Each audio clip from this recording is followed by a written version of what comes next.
Από αιμορροίδες ταλαιπωρούνται σήμερα πολλοί συνανθρωποί μας, οι οποίοι αναζητούν λύσεις στο πρόβλημά τους, όσο το δυνατόν πιο ανώδυνες και οικονομικές.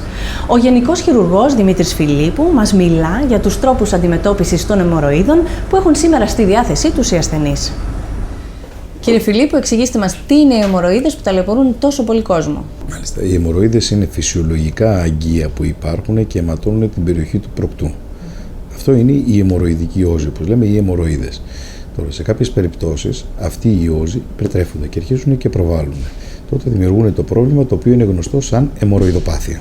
Τι συμπτώματα παρουσιάζουν οι συγκεκριμένοι ασθενείς? Τα συμπτώματα ποικίλουν.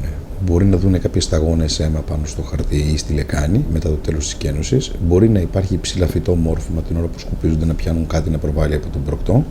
Μπορεί να υπάρχει πόνος, μπορεί να υπάρχει φαγούρα ή μπορεί να υπάρχει και βλένη να βλέπουν απάνω στο χαρτί. Ποιες είναι οι αιτίες από τις οποίες προκαλούνται οι αιμορροίδες? Οι αιμορροίδες θεωρείται καταρχήν ότι υπάρχει μια γενετική προδιάθεση, δηλαδή είναι τέτοια η ανατομία της περιοχής, οπότε μπορεί να δημιουργηθούν. Από εκεί και πέρα υπάρχουν και άλλες αιτίες οι οποίες έχουν ταυτοποιηθεί. Παράδειγμα, η αύξηση της ενδοκυλιακής πίεσης, όπως συμβαίνει στις εγκυμονούσες, η παχυσαρκία, η δυσκυλιότητα, ο έντονος βήχας, η καθιστική ζωή, ο ασκήτης όταν υπάρχει υγρό στην κοιλιά, η υπερτροφία του προστάτη όταν προκαλεί δυσουρία, οτιδήποτε δηλαδή αυξάνει την πίεση μέσα στην κοιλιά, τα καυτερά φαγητά, η σοκολάτα, το αλκοόλ. Άτομα τα οποία έχουν ένα ήπιο πρόβλημα και καταναλώνουν μεγάλες ποσότητες από αυτά, το κόκκινο κρασί παραδείγματι, τα καυτερά φαγητά, τα πικάντικα, τότε τα συμπτώματα μεγενθύνονται και ο ασθενής υποφέρει περισσότερο. Πότε πρέπει να κινητοποιηθεί ο ασθενής ώστε να επισκεφτεί τον ειδικό? Όταν κάποιος ασθενής δει κάποιο από τα συμπτώματα τα οποία αναφέραμε, δηλαδή δει μικρή ποσότητα αίματος στο χαρτί ή αρχίζει πονάει ή ψηλαφά κάτι, τότε το καλύτερο θα είναι άμεσα να καταφύγει στον ειδικό. Από το στάδιο της αιμορροειδοπάθειας εξαρτάται και η αντιμετώπιση του προβλήματος? Σαφώς. Η αντιμετώπιση των αιμορροίδων εξαρτάται πάρα πολύ από τα στάδια, όπως λέμε, των αιμορροίδων. Άρα, όσο γρηγορότερα προσφύγει στον ειδικό για την αντιμετώπιση, τόσο ευκολότερη είναι η αντιμετώπιση και για τον ειδικό αλλά και για τον ασθενή. Τι τρόπους αντιμετώπισης έχουμε σήμερα?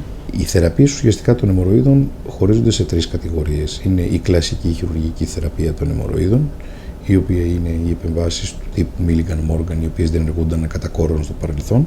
Είναι οι μοντέρνες θεραπείες της αιμορροίδων, οι οποίες έχουν σχέση με την ανατομική λύση και αποκατάσταση του προβλήματος. Και υπάρχουν και οι ελάσσονα επεμβετικές ή μη επεμβετικές θεραπείες των αιμορροίδων, οι οποίες δεν ενεργούνται σε αρχικά στάδια. Ωστόσο, με την ελάχιστα επεμβατική μέθοδο, το αποτέλεσμα είναι μόνιμο?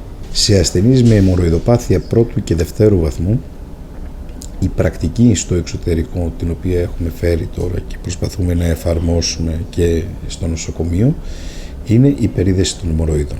Τι εννοούμε περίδεση? Ένας ασθενής ο οποίος έχει 2-3 μικρούς αιμορροειδικούς όζους, οι οποίοι δεν προκαλούν πάρα πολλά προβλήματα, οργανώνουμε ένα πρωτόκολλο αντιμετώπισης του ασθενούς μετά από την εκτίμησή του, η οποία στηρίζεται στην τοποθέτηση ειδικών ελαστικών δακτυλίων, όπως βλέπετε και στο βίντεο, με τα οποία στραγγαλίζουμε ουσιαστικά την αιμορροίδα, νεκρώνεται και πέφτει. Στο σημείο που ήταν η αιμορροίδα γίνεται μία ουλή. Από μόνη της η μέθοδος δεν επαρκεί. Συνήθως την συνδυάζουμε με κάποια φαρμακευτική αντιμετώπιση, συν τις διαιτητικές προσαρμογές τις οποίες αναφέραμε και προηγουμένως. Τα αποτελέσματα βέβαια είναι εξαιρετικά, διότι για τους αιμορροειδικούς όζους οι οποίοι έχουν δημιουργηθεί ήδη και αντιμετωπίζονται με αυτόν τον τρόπο, η αντιμετώπιση θεωρείται οριστική. Ιωάννα Αλεξίου για το Doctor's Channel.